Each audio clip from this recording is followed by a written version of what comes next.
hunting stuff here. Alrighty, I'm going to pull up one of these bags right here. Now, I showed this bag once before. And what do we have bags for? Well, to put all our stuff in. Sometimes we just take too much stuff. But at the same time, when you go hunting, especially on opening day, that's the biggest day, gunning. Biggest day, you don't want to forget anything. And I love this hunting bag. But I use this more for duck hunting and goose instead of deer. Once in a while I'll use it for deer.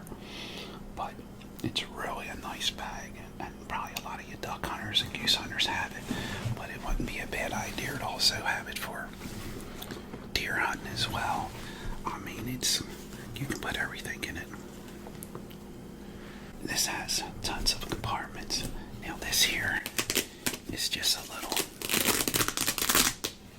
instead of unzipping the whole thing, you can just pull the top off, stick your hand and get something.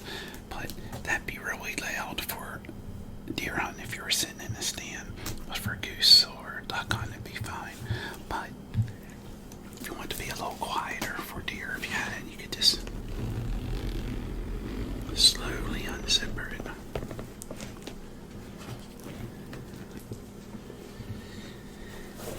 Then it has another compartment in here.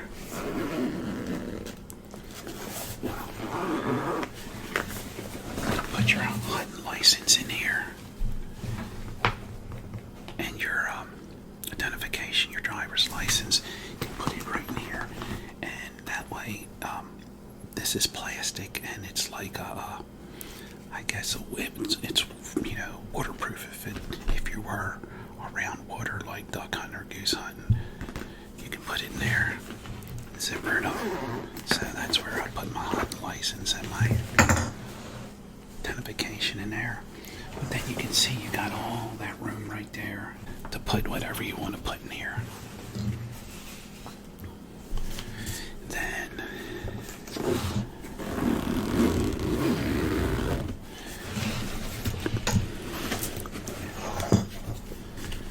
let's see. Then you got another little compartment right here.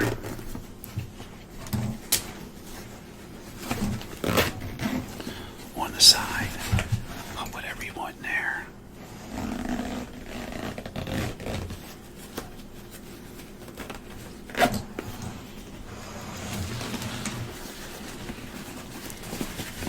And then they got another one over here. I tell you what, they got so many compartments, I don't think I've used them all.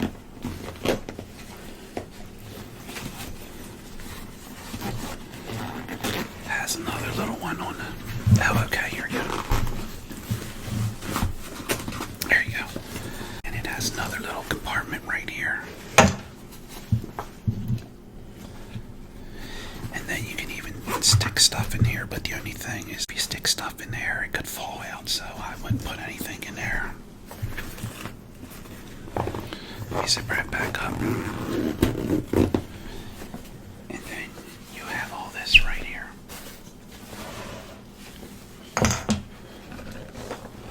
Dual zippers. Put stuff up in here. I'm telling you, this is really neat.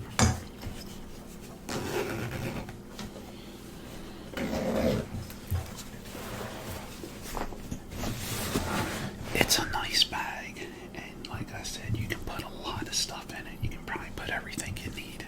If you need anything more bigger than this to put all your hunting stuff in, my lord, then you might as well just get a wheelbarrow and put the kitchen sink and the kitchen stove in it.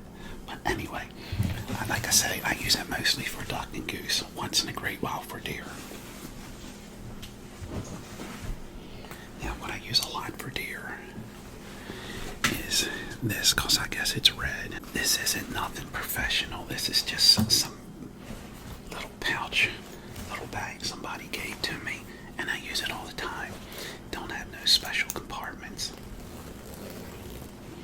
but it's got tons of room in it, and I just throw everything I want in there, and I go off the hunt and I go. Like I said, nothing special about it. just a nice red bag during shotgun season, rifle season, depending where you're at. And that handles all the stuff that I need.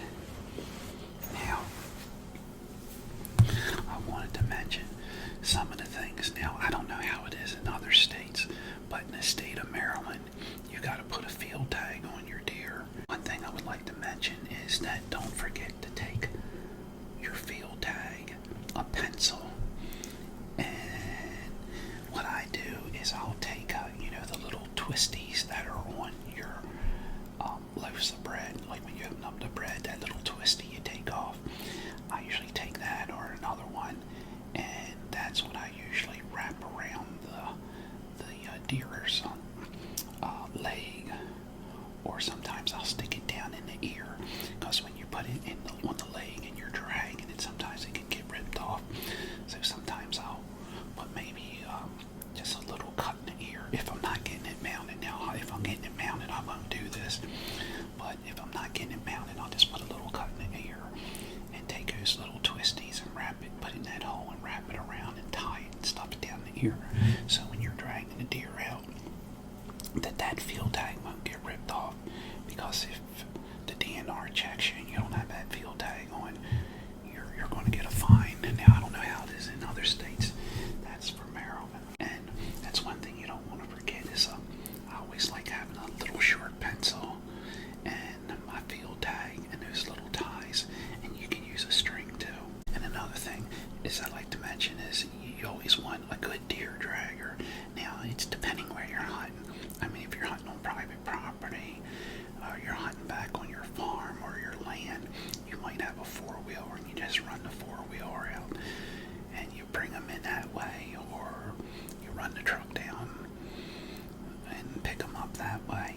But if you're on state land and you're back in the woods a good bit, you gotta have a good deer dragger. I have my own special deer dragger that I made up years ago that I've always wanted to put on the market, and I never did.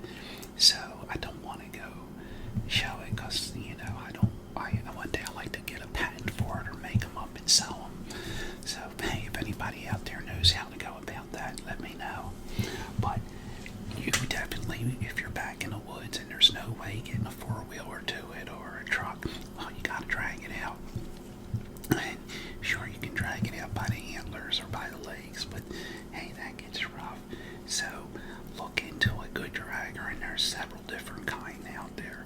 But you gotta be careful, because now if you just shot a nice trophy, you want to make sure that the dragger you get don't mess the hair up on its neck or the hair up around the horns. So you gotta watch what kind of dragger you get. Now, yeah, if it's not a trophy and you're not going to get it mounted, it don't matter. You just want it to be efficient enough to drag it out. But if you're getting it mounted, you got to be a little careful on what kind of dragger you get. So that's something to think about. So just want to mention those things there. And for the rifle hunters out there, I used to go to a lot of rifle counties, but the county I'm in now is a shotgun county. But this is something simple and it's no big deal, but I really love this little thing, because when you have a bag like this here, or the camouflage bag that I showed you, you never just want to throw your shells in there and let them roll around. That's not too safe. You want to have something that contains them. And this here is a really, really nice little box here to carry your shells in. And this is for my 30-30s. And it's just a nice little case that you could probably get at Walmart or Dick's. And I had this for a million years, and the thing still works good. That never wore out where I open it. Put my shells in there so they're not bouncing around in the bag, because that's not too safe to have shells bouncing around.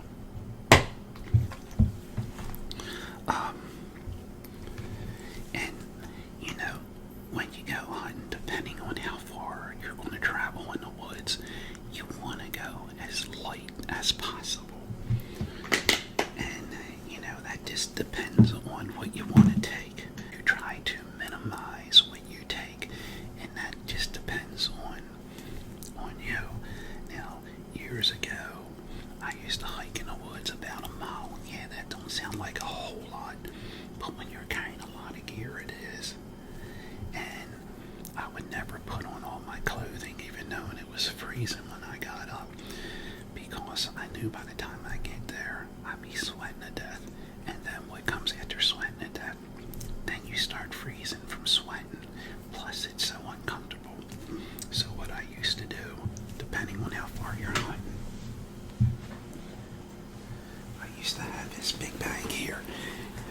only thing is, I don't know, this big bag probably came from Sunny Surplus.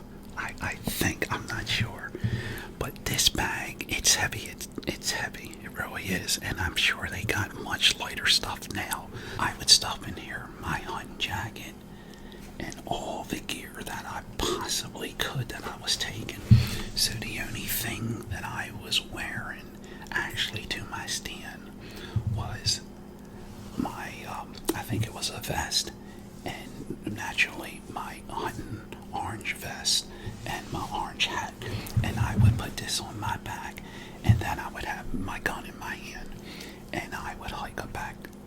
Like I said, it was about a mile. Then I would put all my gear on, and then I would start my hunt right there, and I put all my gear on when I was done walking, so that way I wouldn't be sweating to death. And then I would do the same thing when I would leave, unless I didn't get nothing and I left early, and I would take my time walking out. But if I wasn't going to take my time walking out, or if I got my deer, I put everything back in the bag and go from there. But that's one thing you don't want to do, and that's sweat up before you go hunting. But right now where I hunt, I kind of roll out of bed and I'm in my stand, and I'm really blessed to have it that nice. And like I say, I don't take it for granted, and I thank God that I have it so easy.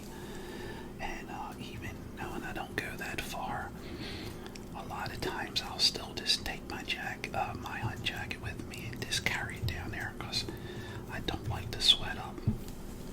I guess that's about it. So I hope everybody enjoyed this ASMR as much as I enjoyed talking to you all about it. And I'll be able to have one more mystery mic film before Thanksgiving. So just in case nobody sees that one, I wish everybody a happy Thanksgiving. But hopefully you all tune in on Wednesday for a mystery mic film. And I'll wish you a happy Thanksgiving again. And just remember, be someone important. Be yourself. Until next time, God bless. See ya.